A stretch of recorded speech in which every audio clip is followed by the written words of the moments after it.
오늘은 말씀은 안 드렸는데 우리 전통이 지난주 세례받은 사람 원래 그 다음 주 예배에 축하하지 않나요? 그래서 오늘도 또 제가 말하는 걸 까먹었습니다. 현태경제가 이야기를 안 했죠. 현태경제 잘못이 아니고요. 우리 지난주 수민이 세례받은 거 다시 한번 예배 때 축하하겠습니다. 네.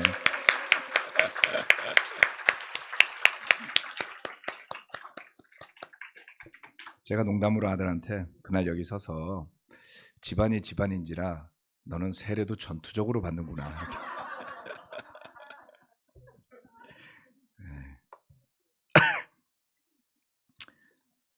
멘탈이 좀 강한 편이죠. 아들도 그렇고 저도 그렇고 그렇습니다. 우리 박 집사님 성찬 메시지 감사드리고요. 어제에 있었던 그 PSW 인도자들의 방문의 질의응답 시간 관련된 정리된 리포트를 간단히 받았습니다. 몇몇 분들이 이제 내용을 쭉 확인하고 저한테 알려주셨는데요. 제가 뭐 그거를 다 설명해드리려는 건 아니고요. 간략하게나마 설교 시작하기 전에 여러분들 마음 정리를 위해서 간단한 한 2가지 정도만 말씀을 드리겠습니다. 그 PSW 리전을 대표해서 오신 분들은 바보가 아니에요.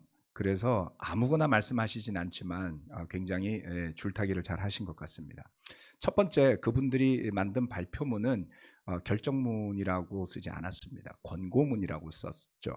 권고문이라고 쓴 이유가 있습니다. 그것은 리전이라는 형태는 교회들의 연합인데요.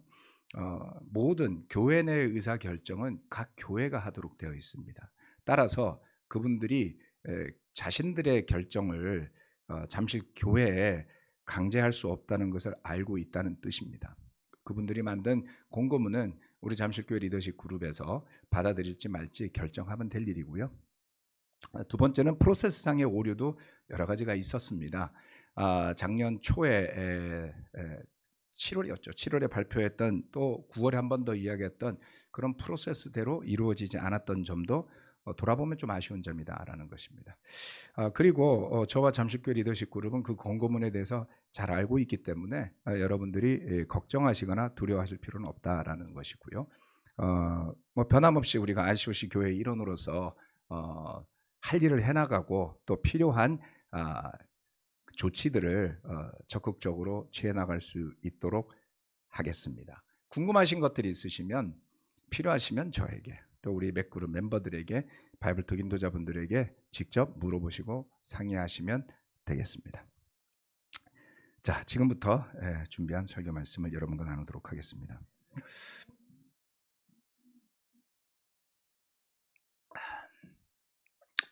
주제 설교를 전도사님이 저보고 좀 하는 게 어떻겠냐 그랬는데 주제 설교는 천천히 합시다. 뭐 올해 1년이 남아 있으니까. 근데 작년에 가을부터 해서 하나님께서 제 마음에 말씀을 주시는데 그 말씀들이 한 번의 설교가 아니고 좀 이렇게 내용이 있는 설교들입니다. 작년 가을은 제가 누가복음 12장을 가지고 주로 주일날 설교 말씀을 드렸었고요. 올해는 지금 10편, 15편 말씀으로 설교 말씀을 준비를 했는데 내용이 좀 많습니다. 그래서 하나하나 풀어서 우리가 예배드리는 사람의 마음과 태도에 대한 것들을 말씀을 통해서 좀 배웠으면 좋겠다라고 생각해서 준비한 말씀들입니다. 주제는 나중에 했으면 합니다. 자, 주님께 드리는 예배 세 번째 시간입니다.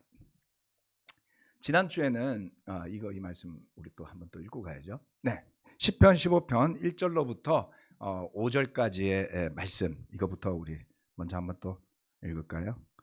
여러분들 혹시 시편 말씀 좀 살펴보고 계시죠? 예, 읽어보시고 네. 다 같이 한번 읽어볼까요? 시작. 주님, 누가 주님의 장막에서 살 수 있겠습니까? 누가 주님의 거룩한 산에 머무를 수 있겠습니까? 깨끗한 삶을 사는 사람, 정의를 실천하는 사람, 마음으로 진실을 말하는 사람, 혀를 놀려 남의 허물을 들추지 않는 사람, 친구에게 해를 끼치지 않는 사람, 이웃을 모욕하지 않는 사람, 하나님을 업신여기는 자를 경멸하고 주님을 두려워하는 사람을 존경하는 사람입니다. 맹세한 것은 해가 되더라도 깨트리지 않고 지키는 사람입니다. 높은 이자를 받으려고 돈을 구워주지 않으며 무죄한 사람을 해칠세라 뇌물을 받지 않는 사람입니다. 이러한 사람은 영원히 흔들리지 않을 것입니다. 아멘. 첫 번째는 깨끗한 삶을 사는 것에 대해서 말씀을 드렸고요. 두 번째는 정의를 실천하는 사람.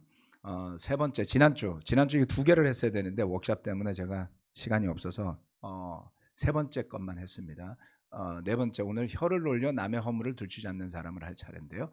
지난 시간에는 마음으로 진실을 말하는 사람에 대해서 말씀을 드렸습니다. 이 부분은 중요합니다. 자신의 마음을 살필 줄 아는 마음이 필요합니다.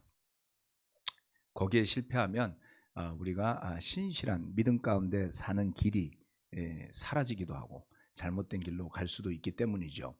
네 번째, 혀를 놀려 남의 허물을 들추지 않는 사람입니다.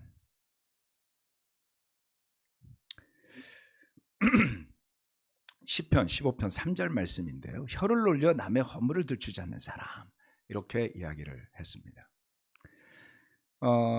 그거를 개역 개정 이게 잠깐만요. 개역 개정이 안 올렸군요. 제가 이거 그냥 설명드리겠습니다. 개역 개정 버전으로 보면 그 혀로 참소하지 않고 이렇게 써놨어요. 참소라는 단어 여러분 들어보셨습니까? 뭐 일반적으로 잘 쓰는 표현은 아니에요. 문어체예요.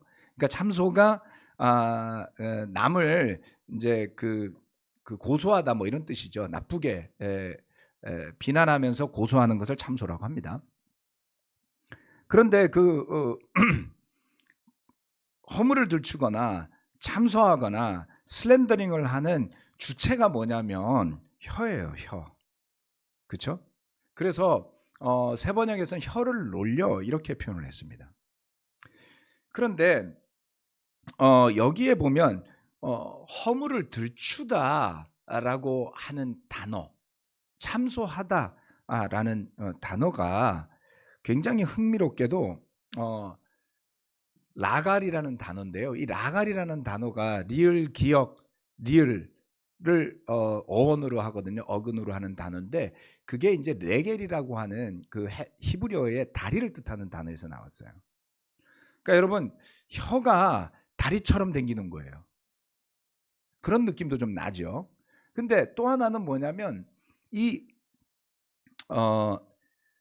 그 느낌이 그 다리는 이렇게 돌아다니잖아요. 그 남의 허물을 들추는 그 사람이 하는 행동이 이 단어 안에 설명이 되어 있습니다.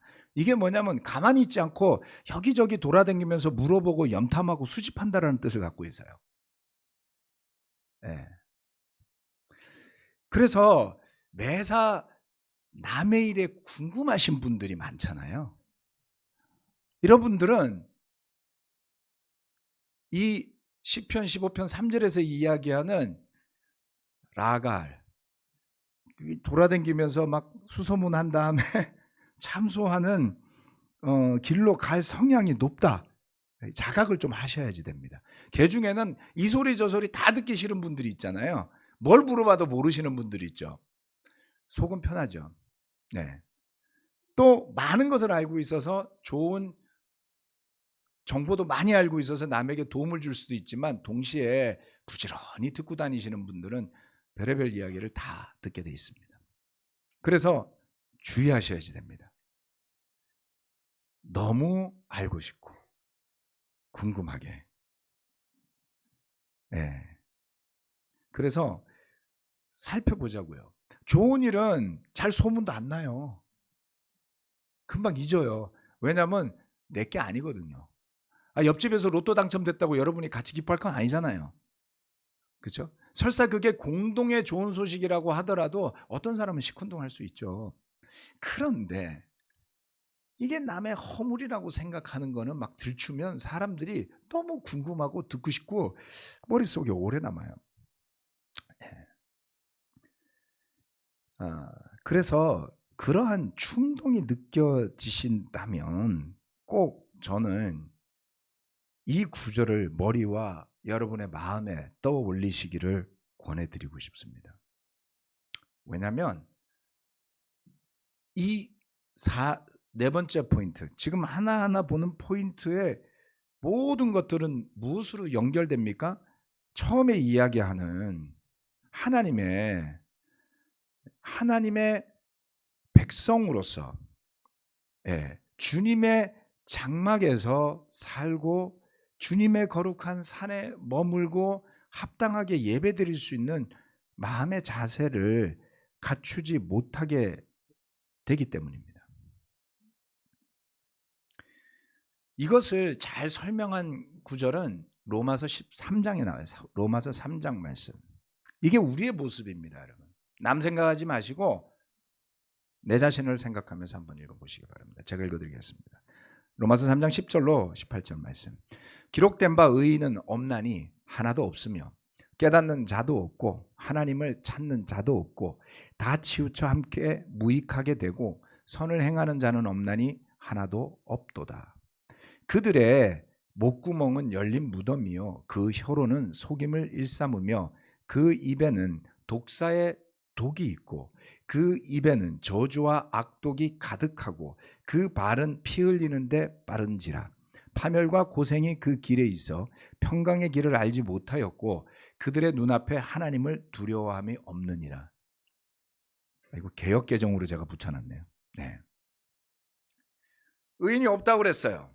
깨닫는 자도 없고 하나님을 찾는 자도 없어요. 그래서 우리가 성령으로 거듭난 새로운 사람으로 살지 않을 때 모습은 이겁니다.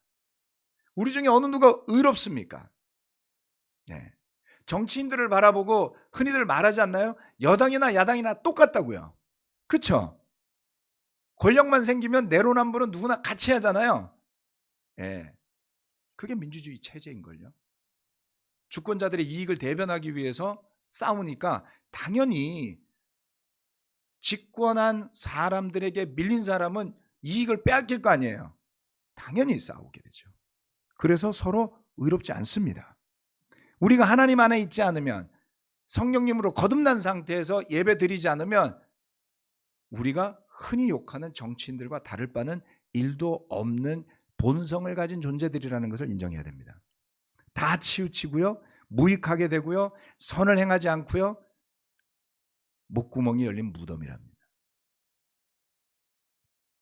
혀로는 속임을 일삼고요, 입술에는 독사의 독이 있고 입에는 저주와 악독이 가득하답니다. 이 구절은요, 발과 입이 조합해서 빚어내는 죄들을 아주 적나라하게 나열했어요. 우리가 이런 속성을 가진 존재들인데 어떻게 하면 이 길로 안 갈 수 있을까요? 해결할 수 있는 방법이 뭘까요? 해야 될 일이 있습니다. 여러분, 너무 돌아다니면서 이것저것 하려고 하지 마세요. 잠언 말씀에 너무 많이 들으려고 하면 옆집이 욕하는 것까지 들린다 그랬어요. 그래서 저는 너무 많이 들으려고 잘 안 합니다. 그렇죠? 우리 마음속의 바닥에는 마치 연못에 바닥에 깔려있는 진흙과 떠있는 물과 같아서 평소에 보면 맑은 것 같은데요, 바닥 한번 휘저으면 그냥 금방 꾸정물이 되잖아요. 여러분, 굉장히 고고한 척하고 뭐 제자인 척하고 뭐 의로운 척하다가 바닥 한번 쑥 훑으면 그냥 확 올라오지 않나요? 그러니까 바닥으로 가지 마세요. 네, 우리는 진흙 바닥을 지니고 있는 연못물입니다. 발로 부지런히 돌아다니고 캐고 다닌 것을 혀로 전하려고 하지 마십시오. 정말 주의해야 됩니다. 저는 우리 중에 누구도 이런 일에서 자유롭지 않다고 믿어요. 지난 20여 년간 교회에 별의별 일이 다 일어났는데요, 그런 것을 통해서 제가 배운 게 이겁니다. 예배를 지키는 방법은 원하는 대로 비난하고 내가 옳다고 생각하고 아무 말이나 내뱉는 것이 아닙니다, 여러분. 마음은 은혜로 지켜진다 그랬어요. 우리의 의로움으로 우리 마음 지켜지지 않습니다. 하나님이 베풀어 주시는 은혜에 의지해야지만 우리 마음이 지켜지는 거죠. 그렇지 않나요? 그거를 인정하지 않고 내 노력과 나의 의로움과 나의 주장으로 마음을 지키려고 하면 불가능하죠. 이미 오만한 사람이 되어버리잖아요. 그래서 주의해야 됩니다. 그 대신에 발을 잘 써야지 됩니다. 혀도 잘 써야지 됩니다. 성경 말씀이 좋게 발과 혀를 묘사한 게 또 있어요. 이 구절이 저에게 떠올랐습니다. 로마서 10장 15절 말씀입니다. 보내심을 받지 않았는데 어떻게 선포할 수 있겠습니까? 성경에 기록한 바 기쁜 소식을 전하는 이들의 발걸음이 얼마나 아름다우냐 한 것과 같습니다. 여러분, 이거 안 하면요 라갈하는 거예요. 레겔로 라갈하는 거죠. 네.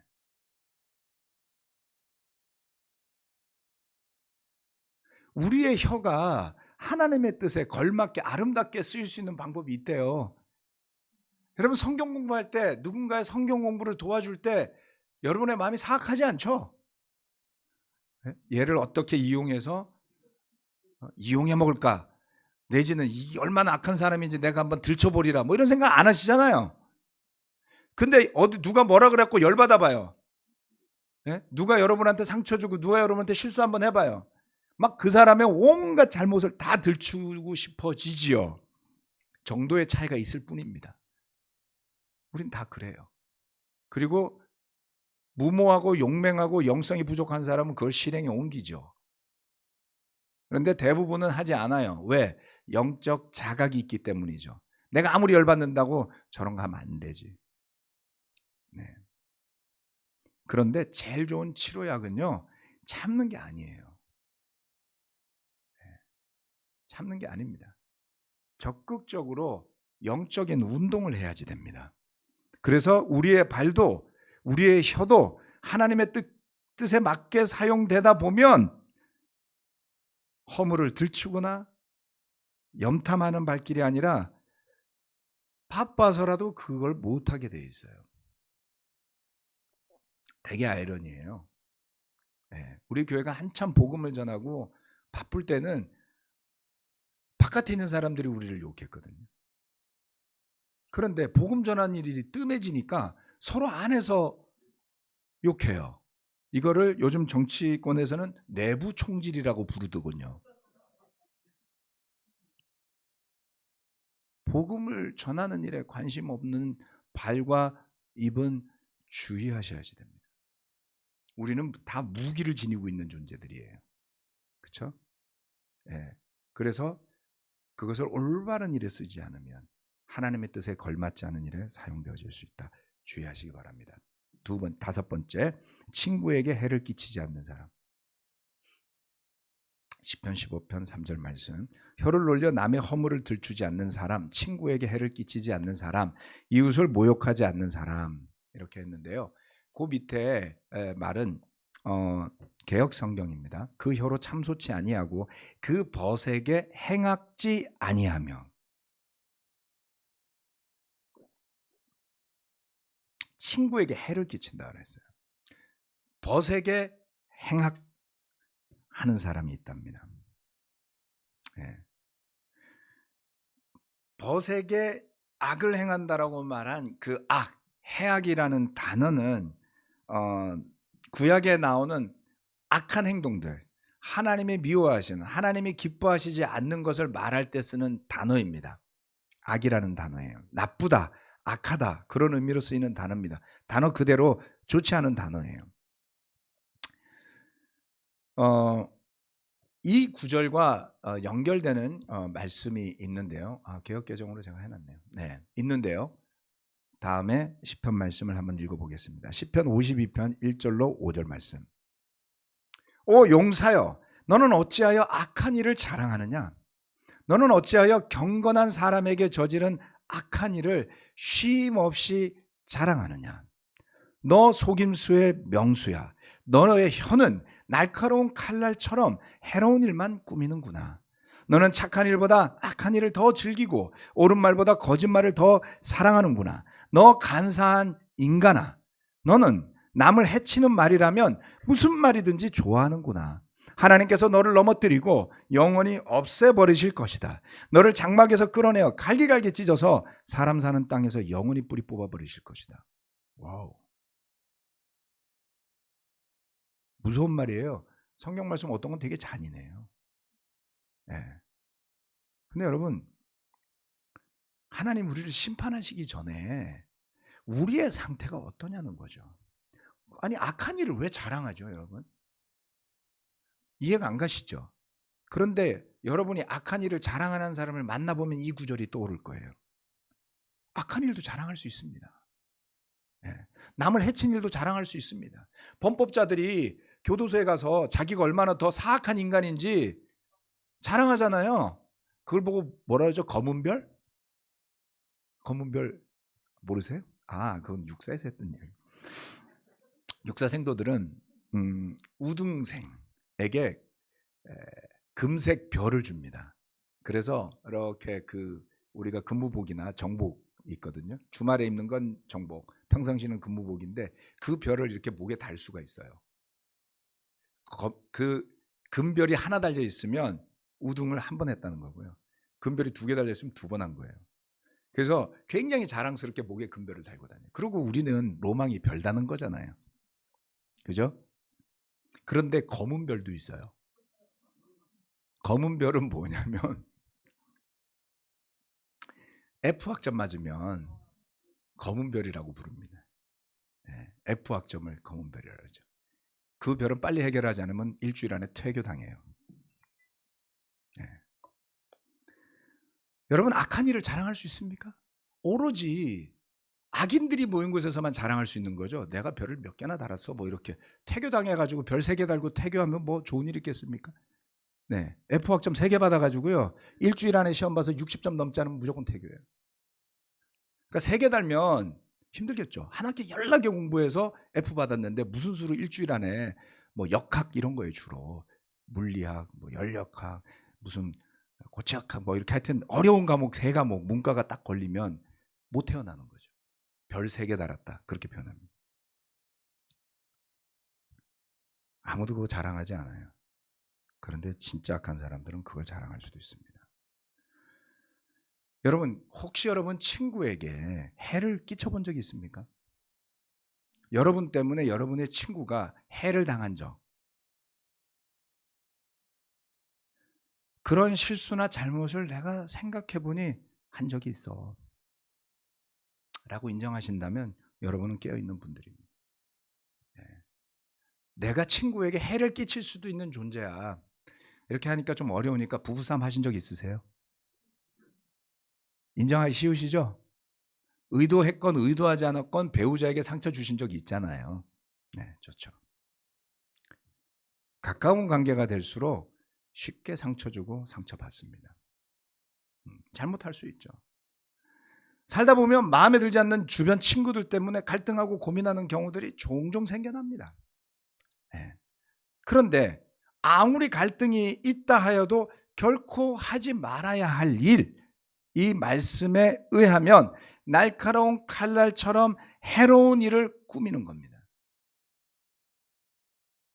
착한 일보다 악한 일을 더 즐기고 옳은 말보다 거짓말을 더 사랑한, 간사한, 남을 해치려는 생각과 계획을 세우는 그 자체가 행동이나 말로 드러나기 전부터 악을 품는 일이 되기 때문입니다.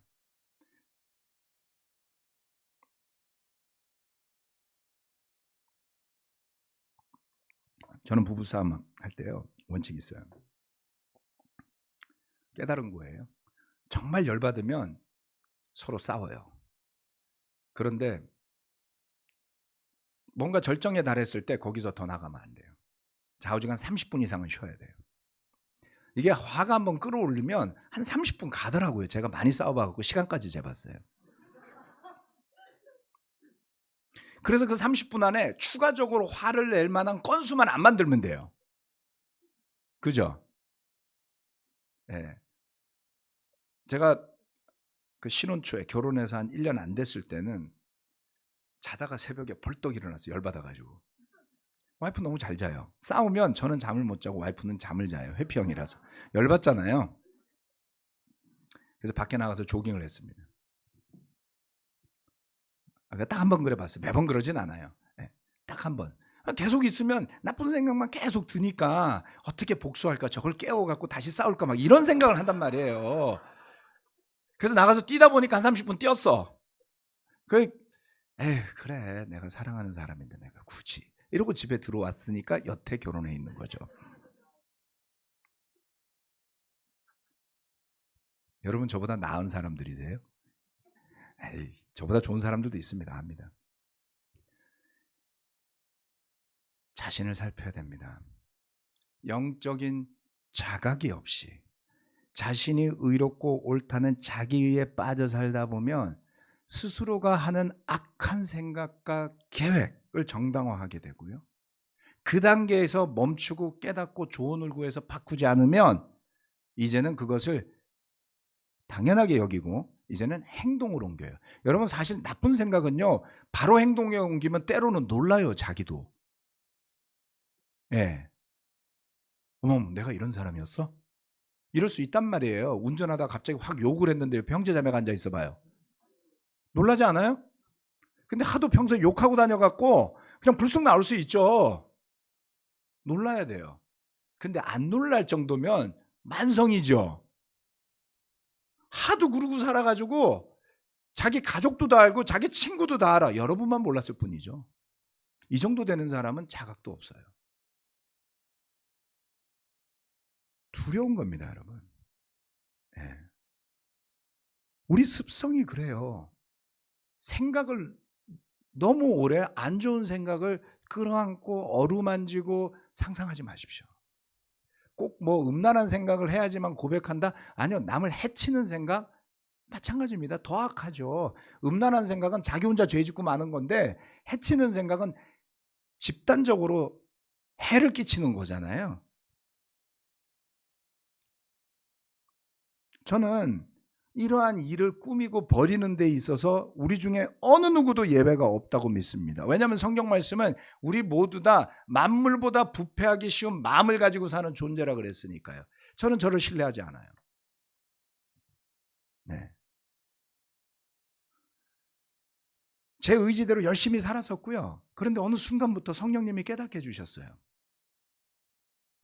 제 생각대로 돼서 좋은 일도 있지만 제 생각대로 돼서 나쁜 일들도 많았어요. 특히 여러 사람이 관여된 일은 그렇습니다. 저 혼자 나가서 뭘 할 때는 제 마음대로 하면 돼요. 근데 저 와이프랑 뭐를 할 땐 제 마음대로 하면 안 돼요. 그렇죠? 가족이 4명이잖아요. 그러면 4명이 다 같이 하려면 더더군다나 제 마음대로 하면 안 돼요. 여전히 저는 제 마음대로 하고 싶어요. 우리 아들들도 잘하고 제 아내도 잘 알지만 저희 집안을 제 멋대로 꾸려가지는 않습니다. 그러면 다 집 나갈 거요? 누가 같이 살아요? 안 그렇습니까? 같이 살려면 서로 양보해야죠. 들어야죠. 바이블 톡은 어떻습니까? 교회는 또 어떻습니까? 교회가 10명, 20명일 땐 쉬워 보여요. 그런데 50명, 60명 넘어가면요 복잡해집니다. 100명 넘어가면 차원이 달라지고요. 200명이 되면 완전히 달라요. 마치 등산하는 거하고 똑같아요. 1000m 갔을 때하고 2000m 갔을 때하고 3000m 가면요 산소가 없어요, 여러분. 교회가 한 300명 넘어가면 복잡합니다. 그런데 우리는 굉장히 무식하고 용감했죠. 교회 인도자고 목사면 뭐든지 시키면 순종해야 된다고 가르쳤어요. 그 결과가 뭐였습니까? 모두가 불쾌해하는 상처를 안고 몇십 년을 헤맸잖아요.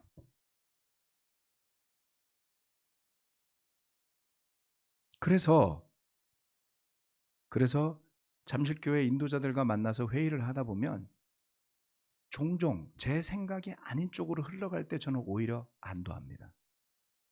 바르게 가고 있구나. 기대도 돼요. 왠지 아세요? 제 생각대로 가면요 저는 결과까지 보이거든요. 이렇게 가면 이렇게 될 것 같아.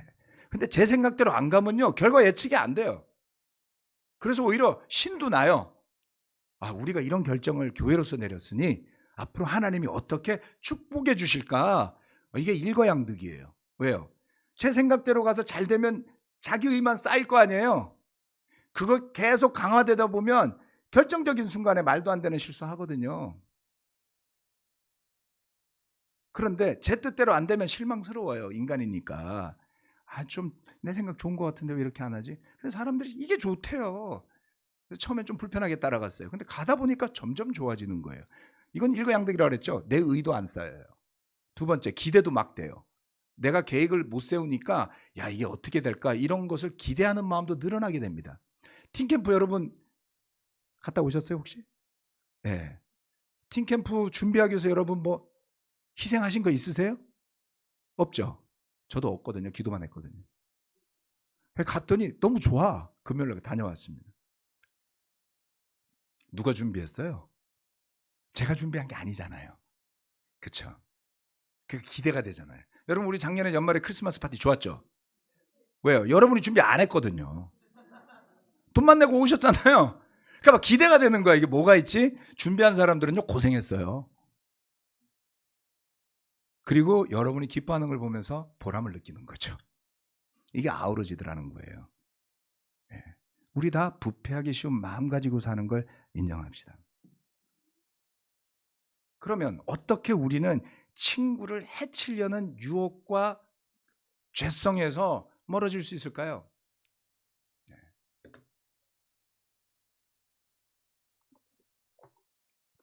시편 말씀이 참 좋습니다. 같은 52장 후반부에 그 뜻이 나와 있어요. 의인이 그 꼴을 보고, 무슨 꼴이에요? 해치려고 난리가 났죠. 하나님에게 심판까지 받죠. 그 꼴을 보고 두려운 마음을 가지고 비웃으며 이르기를, 때로는 비웃는 건 나쁘지 않아요. 여러분 비웃을 수도 있어요. 너무 죄책감 가지지 마세요. 그 꼴을 보고 막 이런 단어도 써요. 주의하십시오. 다만 저 사람은 하나님을 자기의 피난처로 삼지 않고 제가 가진 재산만을 의지하며 자기의 폭력으로 힘을 쓰던 자다 할 것이다. 그러나 나는 하나님의 집에서 자라는 푸른 잎이 무성한 올리브 나무처럼 언제나 하나님의 한결같은 사랑만을 의지하련다. 주님께서 하신 일을 생각하며 주님을 영원히 찬양하렵니다. 주님을 믿는 성도들 앞에서 선하신 주님의 이름을 우러러 기리렵니다. 의인의 태도는 뭔지 아세요? 그 꼴을 보고 박수치지 않아요. 악인이 망하는 것을 보고서도 기뻐하지 않는다 그랬습니다. 누가 됐건 망하면 기쁜 일이 아니잖아요, 여러분. 죄 짓는 것을 보고 박수칠 일이 있습니까? 아닙니다, 여러분. 그러면 솔직히 여러분 자신을 돌아보셔야지 돼요. 그렇죠? 남의 고통을 보고 즐거워한다? 위험해요, 여러분.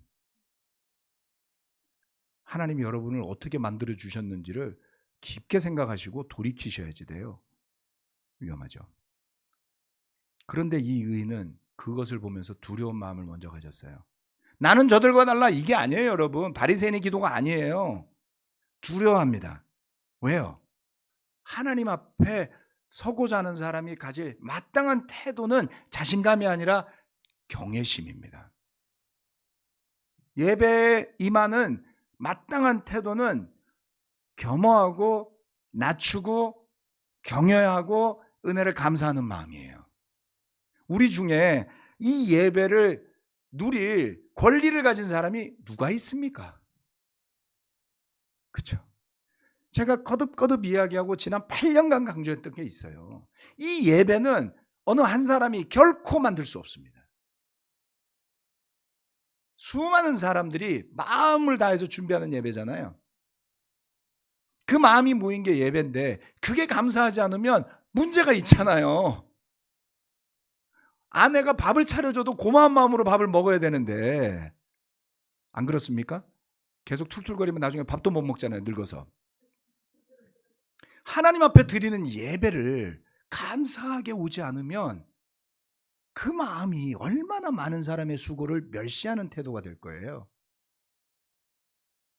그 안에 모인 수많은 성령을 지닌 사람들의 예배를 무시한다면 하나님이 기뻐하시겠습니까?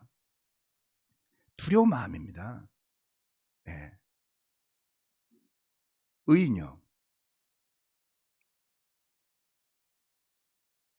여기에는 그러나 나는 나의 선택을 이야기해서 이 시편을 쓴 사람은 나는 하나님을, 그렇죠? 하나님의 집에서 자라는 푸른 잎이 무성한 올리브나무, 그 성전 앞에 올리브나무가 있었나? 생각이 안 나요. 그림 그려놓은 거에서 올리브나무를 전 본 적이 없거든요. 성전 건물을 그려놓은 거 앞에 올리브나무 보신 적 있어요? 성막 안에는 없습니다. 나무를 세울 만큼, 왜냐하면 뜯어서 옮겨 다녔기 때문에 나무 있는 자리에 세우지 않았을 거예요. 성전 뜰에 나무가 있는 걸 본 적이 없는데 하나님의 집, 천국을 의미하나? 네. 그래서 이 하나님의 집에서 자라는 푸른 잎이 무성한 올리브 나무를 우리 한국 버전으로 좀 바꿔보면, 남산의 저 푸르는 소나무처럼 늘 한결같은 하나님의 사랑만을 의지하겠다. 한국 버전으로 바꾸면 그런 거죠. 제가 그걸 쓴 건 아니고요. 그것을 생각할 수 있는 말씀은 시편 1편 말씀입니다. 복 있는 사람은 악인의 꾀를 따르지 아니하며 죄인의 길에 서지 아니하며 오만한 자의 자리에 앉지 아니하며 오로지 주님의 율법을 즐거워하며 밤낮으로 율법을 묵상하는 사람이다. 그는 시냇가에 심은 나무가 철따라 열매를 맺으며 그 잎이 시들지 아니함 같으니 하는 일마다 잘 될 것이다. 그러나 악인은 그렇지 않으니 한낮 바람에 흩날리는 쭉정이와 같다. 그러므로 악인은 심판받을 때 몸을 가누지 못하며 죄인은 의인의 모임에 참여하지 못한다. 그렇다. 의인의 길은 주님께서 인정하시지만 악인의 길은 망할 것이다. 여러분, 우리가 의인의 자리에 서게 될 수 있을까요? 우리가 마음으로 모여서 드리는 이 예배가, 여러분이 날마다 모여서 집밥을 먹는 그 가정이 하나님 앞에 악인의 꾀를 따르고 죄인의 길에 서지 않고 오만한 자리에 앉지 않는 오로지 주님의 율법을 즐거워하며 밤낮으로 그것을 묵상하고 시냇가에 심은 나무가 철따라 과실을 맺는 것처럼 푸르른 하나님의 집 앞에 있는 그 올리브 나무처럼 갈 수 있을까요? 가야 합니다. 어쩌면 친구에게 악을 행하며 해를 끼치는 사람은 그 사람 자체가 사악해서라기보다는 좋게 해석해서 그 사람이 그 친구 관계를 너무나 의지했기 때문에 상처를 많이 받았을 수도 있죠. 그렇죠?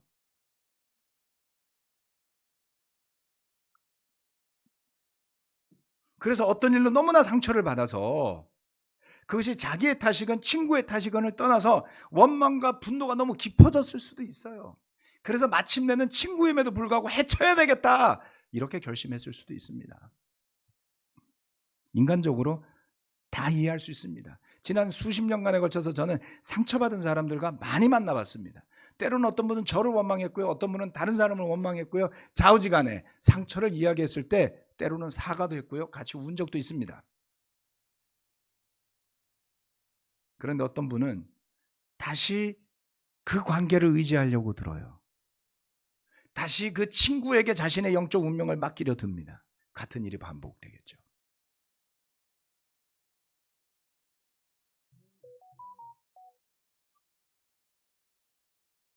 저는 상처도 안 받는 철인인가요? 네, 그런 면도 있을 수 있습니다. 그런데 그렇지 않아요. 네. 제가 배운 것은 완전히 끊을 수는 없지만 사람에게 의지해서 모든 기쁨을 누리고 모든 희망을 찾고 그 안에서 살겠다라는 태도를 그저 주의할 뿐입니다. 왜요? 우리는 신실하지 않아요. 손해보면요, 성질 냅니다. 계속 손해를 입히는 관계가 있으면 고민하게 돼요. 예. 그런데 그런 우리가 이런 친구가 아니라 하나님을 믿고 따르는 사람으로 살려고 한다면 변덕심한 친구를 의지할 게 아니라 한결같은 하나님의 사랑, 그 하나님이 주시는 우정, 예수 그리스도를 통해서 베풀어지는 은혜와 믿음, 사랑을 의지하셔야 됩니다. 하나님을 아무리 많이 의지하셔도 거기에는 나쁜 게 없어요. 그리고 하나님은 여러분 절대 배신하지 않으십니다. 스스로 오만한 자의 자리에 올라가지 마십시오. 악한 꾀를 따르지 말고 죄인의 길에 서지 않도록 주의합시다. 저에게 많은 분들이 지난 2015년 이후에 잠실교회에 오셔서 여러 인도자들에 대한 조언도 구하기도 하고 물어보시기도 하신 분들이 많았어요. 다른 인도자들이 다 제 마음에 드는 건 아니에요. 하지만 저는 믿었어요. 그분들이 하나님을 위해 선한 일을 했기 때문에 비록 부족한 점이 보인다 할지라도 하나님을 위해 섬기도록 놔두고 당신은 제자로서 해야 될 선한 일에 집중하라고요. 그렇지 않았습니까? 네. 작년에 많은 분들이 염려할 때도 저는 부탁을 드렸습니다. 선한 일을 생각하십시오. 정죄하지 않도록, 같이 싸우지 않도록. 그럼 같이 죄를 짓거든요.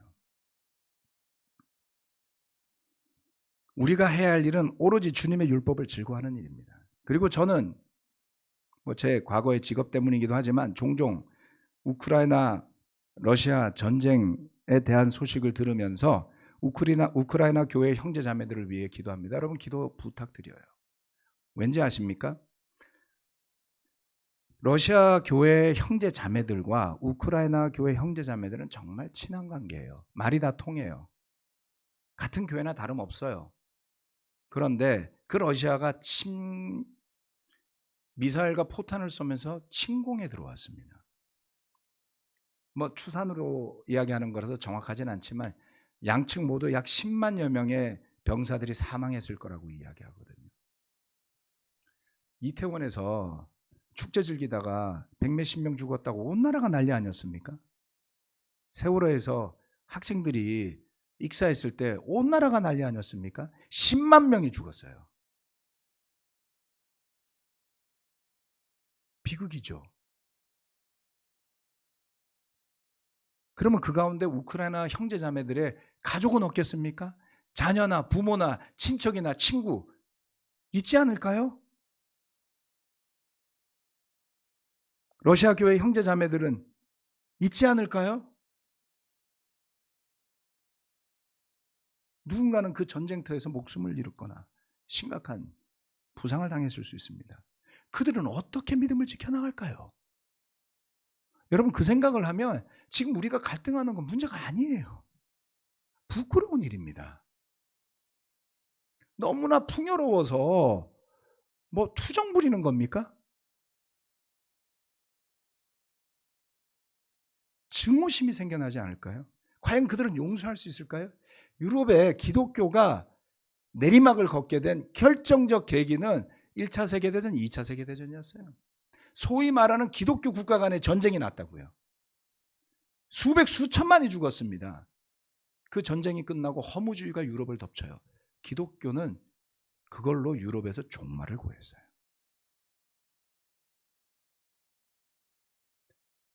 하나님이 살아계시냐고요. 놀랍게도 통일교 원리강론이 그 전쟁을 이야기해요. 그러면서 평화를 부르짖어요. 그렇게 해서 선교한 거예요, 통일교가.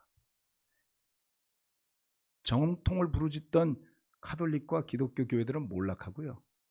오히려 평화를 부르짖는 통일교가 80년대, 90년대 번창했습니다. 이게 무슨 일입니까? 오로지 주님을 중심으로 살아가는 믿음을 가지지 못한다면 그 혹독한 누구도 계획하지도 않았고 원하지도 않았던 전쟁이라는 시련 속에서 믿음을 지키기는 너무나 어려울 거예요. 쓴마음, 원망, 분노, 증오심. 그런데 전쟁이 아니라 할지라도 우리가 온전히 하나님을 의지하지 않는다면 너무나 쉬워 보이는데도 그 쉬워 보이고 풍요롭고 번영하는 세상 속에서조차 신실하게 살기 어렵습니다. 우리가 누리는 경제적, 물리적 평화와 번영이 있다 할지라도 우리 마음까지 평화롭고 번영이 있다는 것이 보장되지는 않죠, 여러분. 온전히 주님을 의지하는, 그래서 악인의 길에 들어서지 않고 그 행동을 따르지 않는, 그래서 주님의 성전에 예배드리기에 합당한 마음과 믿음과 생각과 삶을 이어가시는 여러분이 되기를 저는 바라고 기도하고 있습니다. 그것이 저의 결심이고 저희 가족의 결심입니다. 자, 오늘까지 깨끗한 삶을 사는 사람, 이 내용을 모르시는 분들은 1월 1일 날 설교를 유튜브에서 다시 보시기를 바랍니다. 두 번째, 정의를 실천하는 사람, 마음으로 진실을 말하는 사람. 세 번째는 지난주 설교였습니다. 1월 8일. 오늘은 네 번째, 다섯 번째, 혀를 놀려 남의 허물을 들추지 않는 사람. 다섯 번째, 친구에게 해를 끼치지 않는 사람. 다음 주 여섯 번째, 일곱 번째 설날 예배 때는 이웃을 모욕하지 않는 사람, 하나님을 업신여기는 사람을 경멸하고, 이 두 가지 말씀드리도록 하겠습니다. 말씀 마치겠습니다. 아멘.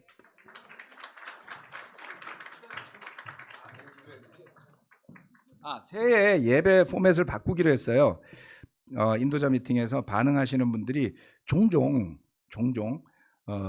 본인의 이야기를 하다가 마지막에 좀 이렇게 곁길로 간다라는 지적들이 많았습니다. 그래서 기도로 마치겠습니다. 다 같이 기도하시겠습니다. 하나님 아버지, 우리 가운데 자신을 의인이라 주장할 수 있는 사람이 어디 있겠습니까? 오늘 예로 들었지만 정말 맑아 보이는 연못물 바닥에 깔려있는 진흙이 우리 안에 있음을 고백합니다. 그래서 그것이 휘저어지면 별의별 게 다 올라오죠.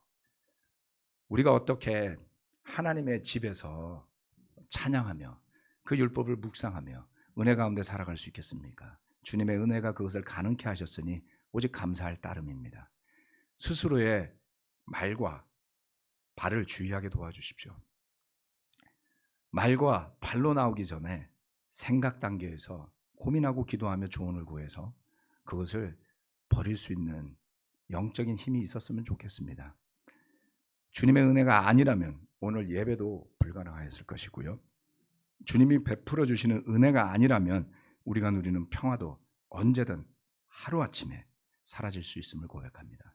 그러기에 오늘 하루 주어진 충분한 주님의 은혜가 우리 안에 감사함을 불러일으키게 도와주시고, 그래서 소중하게 주님 앞에 엎드리는 시간을 기다리는 믿음의 사람들로 한층 더 거듭나게 되기를 간절히 바라고요.